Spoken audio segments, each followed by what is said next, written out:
Louis, that was a real funny dream you had this morning. You make me laugh, you know. You, just before you tell me, no, as a matter of fact, just before you talk in your sleep, right? I dream I carry you to the mall. I trying to park the car. But I realize I'm so close to the fella next to me there. The car had parked close to ours, right? I almost on the man door. So I'm getting a little problem to negotiate, to come out, and to reverse. And I find like I can't reverse. The more I reverse it, the closer I get to the man car. Anyway, I don't remember what happened eventually, but I think I just drive out and I'll wake up. Hey, about 3 or 4 minutes afterwards, you turn in your sleep. That fella passed close to us, boy. He passed close to us. You see how close he passed to this car? I had to wake you and I said, but Louis, what kind of dream you having? Because I just dreamed something like that. You know what happened? We got to get Judy T to interpret that dream for me. Judy T says she's an interpreter of dreams, you know. Ay. Anyway, partners, I just had it in mind that, I want to just kind of, I ain't sleepy right now, right? How is it I know? It's about 20 to 10. You are sleepy? Why are you sleepy? You sleepy? No, wait a minute. Let me talk a little bit, man.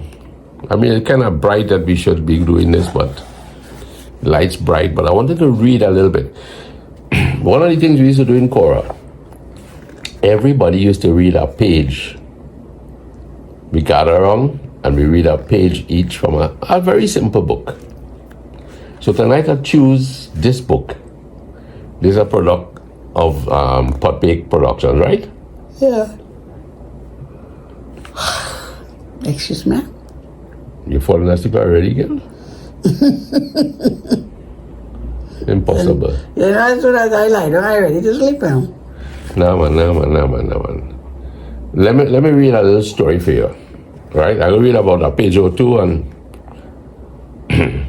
all man looked at the sky. This is called Running Night. I think it's one of the best stories in this book, Jewels of the Caribbean. Incidentally, that girl there on the cover, that's your granddaughter, you know. Jenna, when she was a little girl, she might have been about 10. And the fella sitting along there is none other than Mr. Sana. Mr. Sana, Trini for life. You remember when I went and I got that document from the girl in Paget? Yes, it's such a nice picture. Yeah, I had to do it a story called Unclipped Wings. And the girl who wrote that story, she got the first prize in this book, Yeah. But I like this story called Running Night. If my memory serves me right, that's a kind of strange story to read for bedtime story, boy. That man... Don't tell the story now, man. That man was... Only woman, if you carry to watch only a movie, you'll talk about the show. Okay, go ahead. Don't talk about it now, man. No. That is not the kind of story to put somebody to bed. That's the story to make you run out of bed. All right, let me talk some stories that you know from your day. Nah, you read that story, man. Keep me up. You talking about this story to keep you up? You remember the times when I used to be courting you in the carcass, girl? And I had to sleep in, I had to visit you when mosquitoes was at the height in the carcass. Right? And then, how is it that I had gone down there and I was going to overnight and you put me to sleep? In fact, you didn't put me to sleep, but your big sister put me to sleep. With the boys? With the boys. Well, what you thought it would happen? No, I didn't think of anything, I mean, that is the proper thing, right? That was long ago. That was the protocol. If your boyfriend come home, you sleeping with your brothers. Well, boy, if he was in father's house, father would throw his head first out of the house, Why? No, nobody would have been able to come and sleep just like that.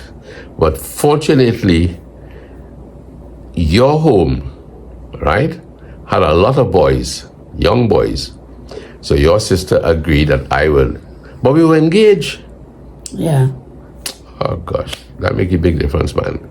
You were engaged, but still you Yeah, we didn't were have engaged. privilege. No, but I didn't have the privilege to sleep in the house, eh? So when you lock that front door there, So that boy's I bedroom outside. Outside, boy. Can't walk in the sleep at all. Can't walk in the sleep, boy. You couldn't do like the crab, running crab. Nah, running night. Running night. Then I run me out of the carcass. But hear this. And you know what the funny thing about it, boy? Everybody sleeping and mosquitoes biting me, eh? Plenty mosquitoes in those days. Yeah, boy, mosquitoes biting me, boy. But the carcass was a real great place, eh, boy? We had a real good start to marriage. I had a very good start to marriage. And when you came to Cora, you had a good start to marriage. You know, both families blended. Yes. My mother and father with your sisters and brothers. It was quite a treat. Well, they were like parents to our family.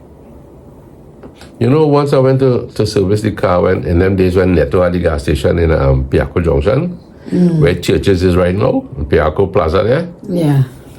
And I was talking to a man while I was waiting to get the car service. And he was lamenting that, an elderly man, eh? He was lamenting that nowadays, youngsters, they don't follow the protocol of the old ones at all, of the elders. Yeah. He said the other night, I look out my window. I see my son only peering out the window. So I come by him and I look out. And I see a girl way down there, standing up under the street light. And I say, hey, that girl down there, you know her? He said, yes, that's my girlfriend. He said, but bring the girl home and let me meet her. He said, Daddy, them days done, you know. Them days done. You don't carry a girl home again. You meet her by the corner. Right? So, I mean, what you can train your children to do? I like the old time days, eh? Oh, yes. Long time. I really like the old time days. Proper days. Proper days, boy. Real proper days. You know, my mind running on Shirley and Doya. Poor deceased friends and cousins. No, but here now, man, Shirley was a master cook when it come to jalpuri and quick cook up, you know, boy. Curry duck. Curry duck. And Joy was very accommodating, eh? Very. The carcass had some real precious people, you know. Gans, Red Gans. Remember Red Gans? He died, you know. His sister was Sheila.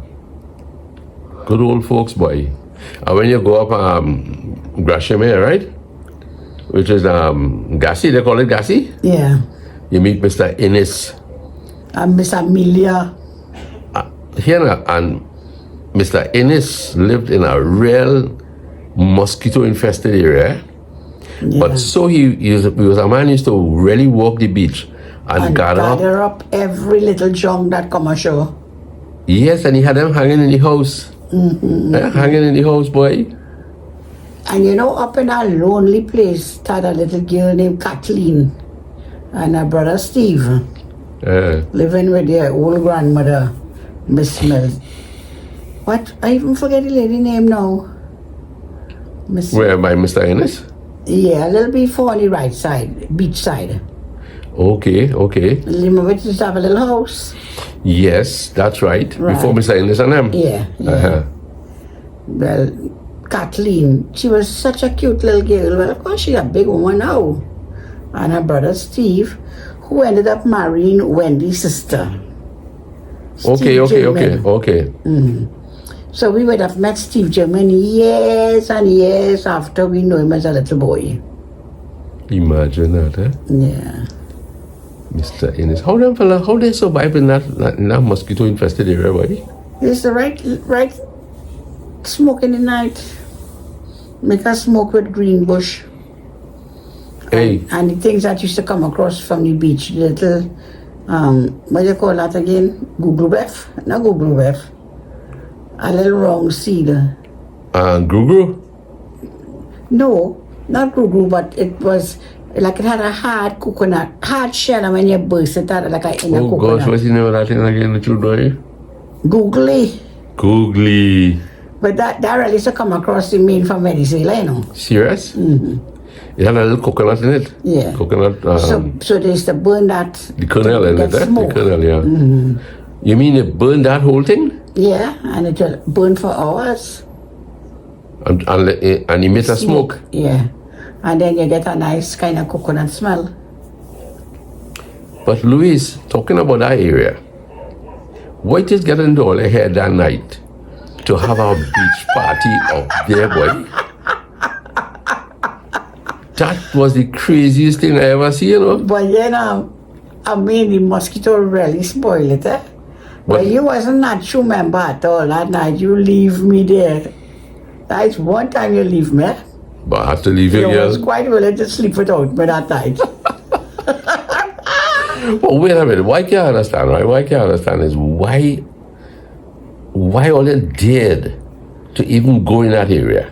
Well, it was the whole idea was to sleep under the sky. Under the sky? Yeah, because what we had was just a tarpaulin, And under a blanket of mosquitoes? and under a blanket of mosquito. And when you wake up in the morning, the sea right there. The sea right there. Oh gosh, it was lovely, but You're lucky you survived the night. furious. You see the sea? You know, this is how we going, eh? We have all these mattresses, and everybody under one tarpaulin covering the area. And trucks and cars are wrong, right? Mm. And so we talking and we never slept, you know. So how you go sleep there? And whole night, let me show you how the action is, eh? Take a look this tower, right? Oh, cheesy web. Whole night. You're beating Tasha all night. But we linemen, boy, we eating hot dogs, nuts, popcorn. Whole night eating and talking and eating mosquito too, you know. Oh, cheesy web. I couldn't believe when 11 o'clock Lancy and you say I going back to the family house. Yeah, boy, I had to leave, because Tony and I, Wayne, we were cutting branches, dry branches, heaping it up. But after a while, the To make you smoke. yeah, but after a while, the branches start to recede because you use up all in this area here, and you have to go further to get more, and then no more branches. And then mosquito multiplying. Oh, gee whiz, Louise, that was When the the worst. mosquito had a good feast at night. I tell you, it was like this. Well, let me say that. I love you, but I couldn't make it, boy. That was no 50-50, boy. No, you could take a whole 100 there.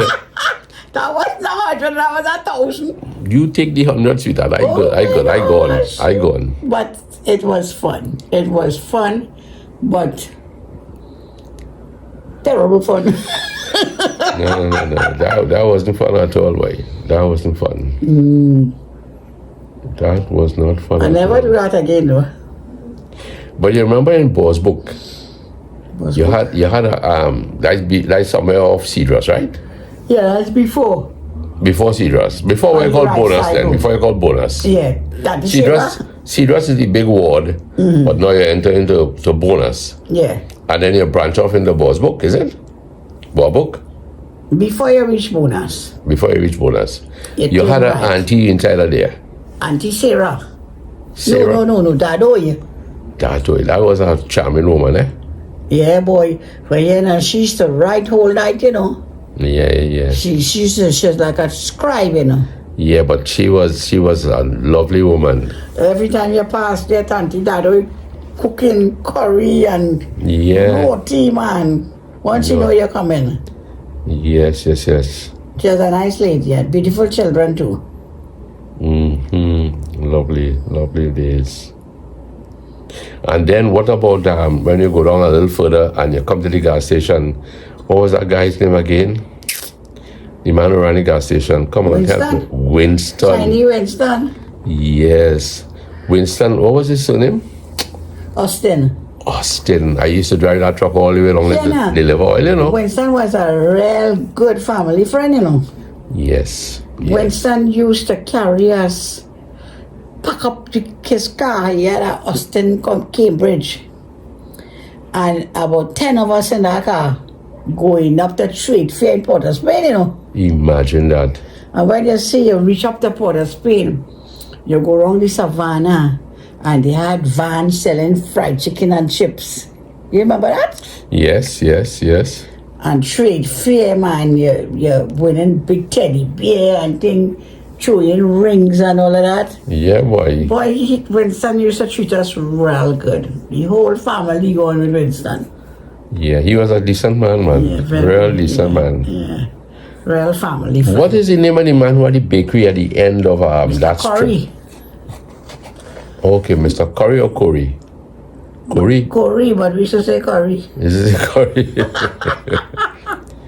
Mr. Corey, boy. Yes. That building remained the same over the years, eh? Yes. But they give it a facelift by a nice change of paint. Right. Yeah, but the building remained the same. They never renovated it or anything.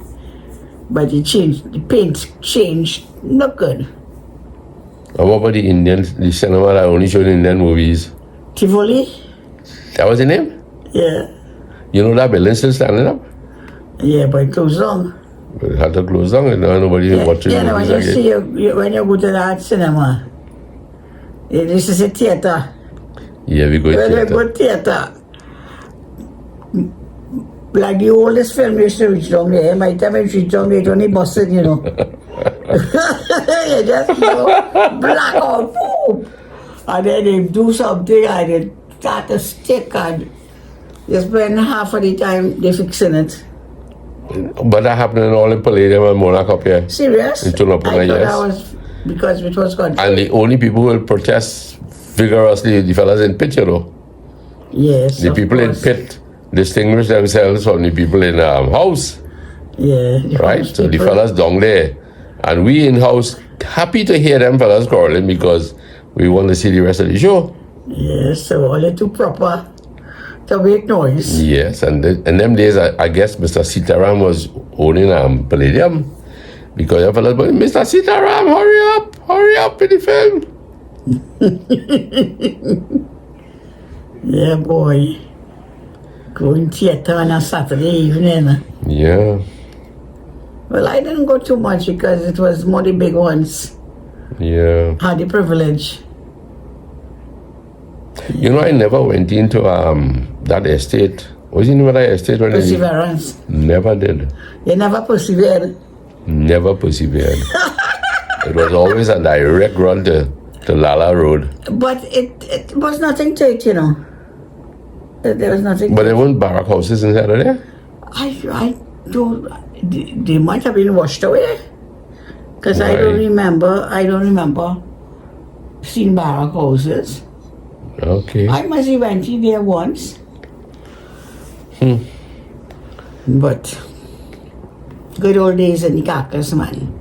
Good old days, boy. Yeah, good old days. I see there are 2 barrack houses left.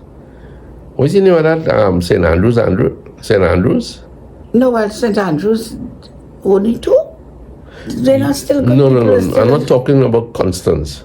St. Andrews, the one before you meet our home. Right. I see 2 left. 2 barrack houses left. But the actual barrack houses, Yeah. not the big house where the No, manager lives. not the manager house. 2 barrack houses. People living in it? They're very quaint, eh? No, I don't think anybody's in it, but I want to go and check it out. Yeah. There's a lot of history. You can imagine the people who lived there, Louise? Well, we knew the people who lived there when we were children. You knew the people who lived in those barrack houses? Yeah. You're joking. Mr. Mulrain, the other set of children, a red-skinned fella. In the barrack house? Yeah. Oh my. Mr. Kalicharan and they. Okay. Yeah, man, it had a good few people. And the barrack house had, to me, it was like one room. Well, it was like 2 dwelling places, but there's a division in the middle, right? Yeah. And you have a little kitchen and a bedroom and a living room. Well, I know where everybody You had actually been in there? Yeah. It was comfortable? Well, not for a big family. Not for a big family, okay. Yeah. But we didn't live in the barrack houses. No. We had a nice house. Seafront. Seafront, boy. But Tantan say at one time, the sea was all there, you know. Where your place is? Yeah.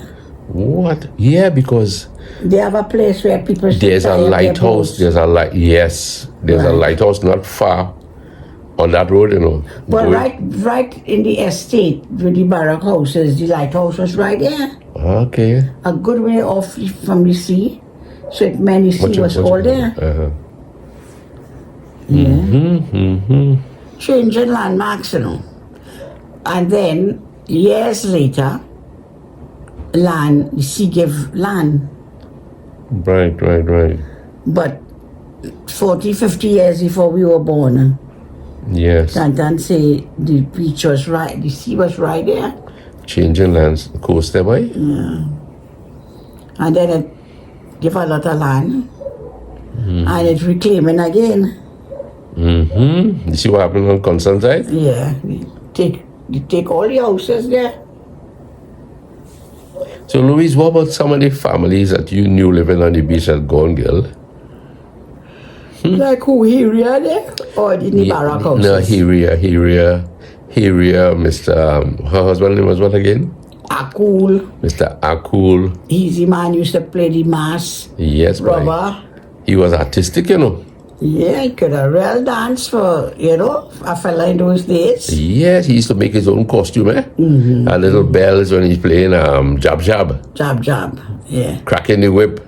Yeah. You know, man, when you see he pass on us at Carnival Monday, oh, jeez, and everybody under the bed, you know. Under the bed. For them to bother. Hey, boy, and fellas like Dad, his son Dad, Colombo. A lot of those boys died. Yeah, boy, Cap. Warao. Bombay. But they were good friends of me, yeah?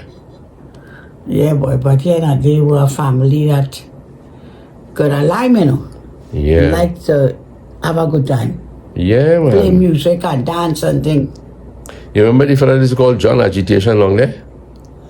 Yeah, that was What was his name again? that was one of Jaffar's son-in-law. Jafar, I remember Mr. Jafar. Yeah. Mr. Jafar. And Mills, boy. Mills. Oh, you gonna forget Mills. Mills' biggest riddle was a woman making a cake. Instead of putting sugar, she put salt. What she make? A mistake?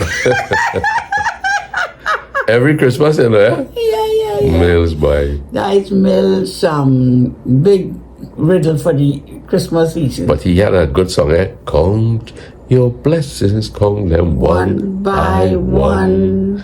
Be a blessing, one and nine. Count your blessing, name them one by one. Die. I didn't know you were serious still. Daily in the hearts of men. What you were doing? No, you singing that hymn now. You singing that hymn. Come on, stop it. You had a call for Mills. Name them one by one. Count your blessings if you Lord God. Yeah. Let me read a little bit for you there. I think again. I think I fall asleep on this. No. Let me read at least 2 pages there, please. Okay? So the name of the story is Running Night. Now, usually when you had your children, you would have been reading some little fairy tale, right? Yeah. Written by Hans Christian Andersen, some European guy, some foreigner, right? Alibaba and the 40 Thieves. But now we West Indians have come into our own, you could say, where we are producing stories. Our own literature. Now, don't fall asleep on me. Don't fall asleep, right? If you fall asleep, I'll have to abort this whole mission. Okay? Now I gotta hold this camera and I gotta read this thing at the same time. No, hold on. No, it's okay. I'll do it. Because you'll fall asleep and the next thing and hit me in my face. All men looked at the sky. The distant bright flashes of lightning made the hair on his skin stand on end. His dark short hair was plastered to his head with the strength of the breeze that battered the palm trees. His dark brown eyes scanned the horizon, looking at the scattered clouds. The breeze caressed his light skin. He had moved here to start over the business he had worked at for over 10 years and had failed. He was too old to start something new, but too young to give up on his dreams. So he found himself this cabin and decided that the seashore would be his new home. The wind picked up speed and he felt the first fleeting drops of water come down on his arms, smelling the harsh, bracing salt of the sea as it hit him square in the face. This was going to be a bad one, it seemed. Turning on his heel, he half walked, half ran back into the dubious safety of his house and pulled the door shut as another bright flash of lightning streaked across the sky, illuminating the darkening water. In the distance, the sun dipped below the horizon as if to flee from the fury of the coming storm. Wow. That's nicely written, eh? Who wrote that one? I'll have to go to the beginning again. Hold on. Mm-hmm. Even the trees seemed to bow before the might of the coming storm.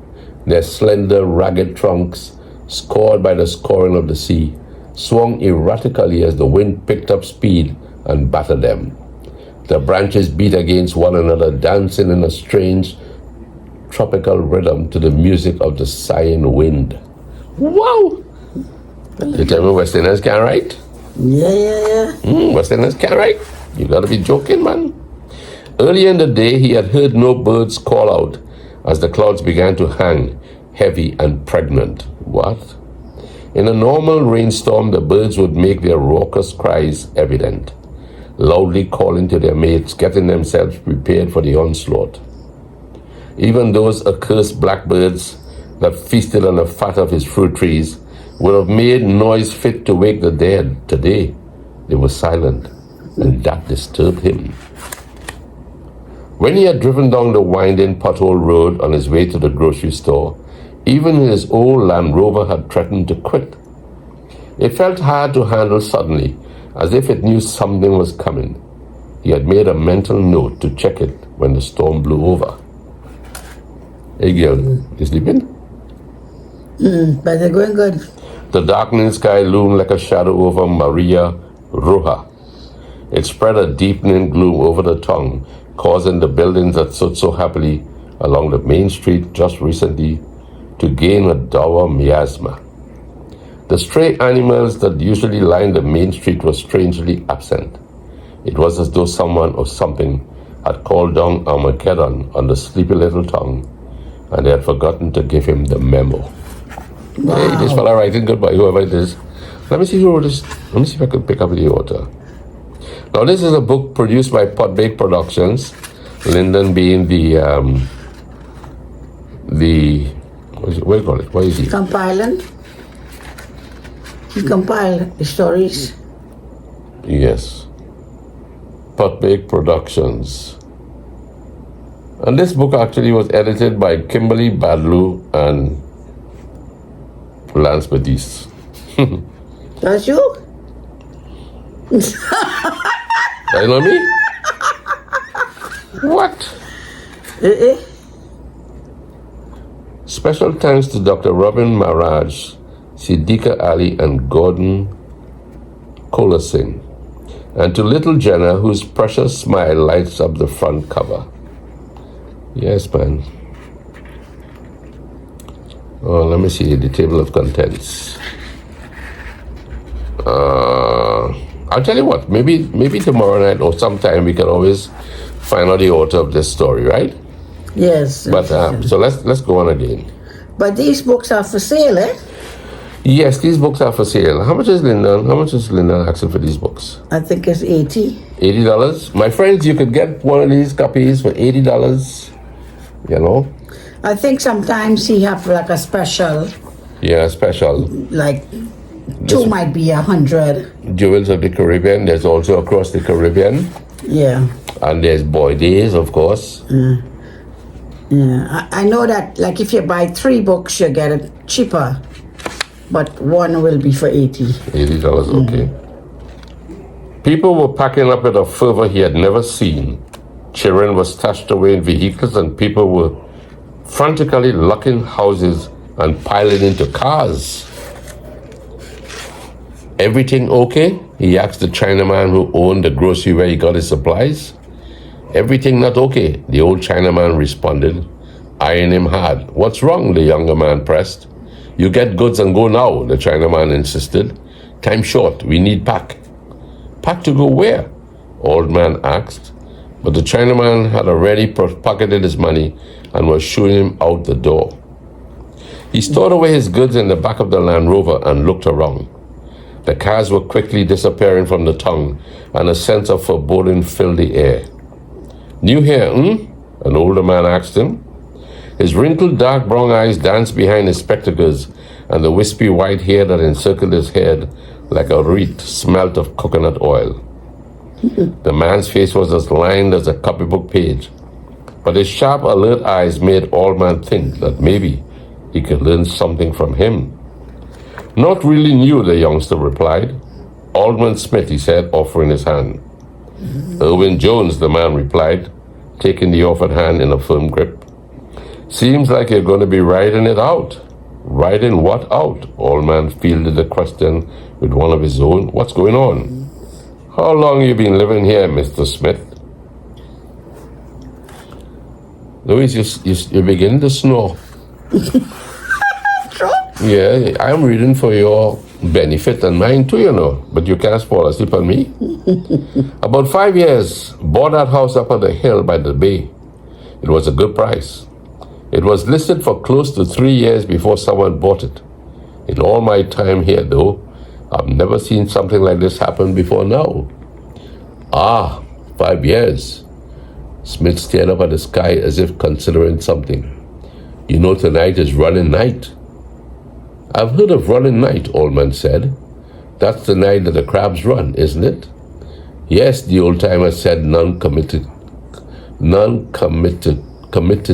What's that? Committally. You ever experience a running night? Yeah, I've experienced running nights every time the moon's full, the younger man replied. The crabs come out to wash their eggs in the surf at full moon, so every full moon was a running night. I see, Jones said, and looked to the sky again. You noticed the moon last night? Was pink, wasn't it? Old man queried. He had noted the peculiar color but hadn't put much stock in it. Red, I would say, Jones replied, but I wouldn't put my head on a block. It could have been pink. My eyes are getting a bit tired. Oh my, let me see. Oh yes, that's right. How old are you, Old Man asked. Too old to be standing around bumping my gum on a running night with an out-of-tonger, Jones said. Take my advice. Buckle your place up and leave. Drive. Don't look back. I am not an out-of-tonger, Old Man insisted vehemently. What's so bad anyway? I think you've had enough, Louise. Here what I'll do. We'll continue this maybe tomorrow, sometime in the day or something, right? It's going real good, eh? Yes. But it's been a long day. We went to the funeral. We had meetings. So it's a little bit okay, so this past is my bedtime. Yes. Well, friends, I have tried to... Educate me. No, I can't educate you. I'll try to entertain you. Entertain me, sorry. Yeah. Wrong word. So thank you very much. This is just a little bedtime chat, you know. Storytelling. We don't have any kids to really read to these days. They're all grown and gone, more or less. So what we do is we entertain ourselves before falling asleep. We read or we chat or just like it. So we just wanted to bring you into a little bit of our lifestyle and, you know, I hope you enjoyed the little session. So thanks for being with us. Thanks for, you know, being there for us too. Louis, say good night to your friends. You don't have to call a name. Say a name. Good night to all. To all. To all. My brain didn't shut it down. It shut down at night and early in the morning. So thank you very much, friends. All the best. Thank you But very I can much. still laugh. That's right. So good night, sleep well. What was our little song we used to sing? No, I lay me bed down to sleep. What, you remember that? You used to Yeah. sing that to the kids? Now I lay me down to sleep, I pray the Lord my soul to keep. If I should die before I wake, I pray the Lord my soul to take. Is it that easy, really? Yeah. Is it that easy that you can die and just whisper away to the to eternity? No, not that easy. Not that easy. So, my friends, all the best again, huh? All the best. Take care. Sleep. Sweet dreams. Sweet dreams. And no talking in your sleep, huh? Oh, gosh. Good night.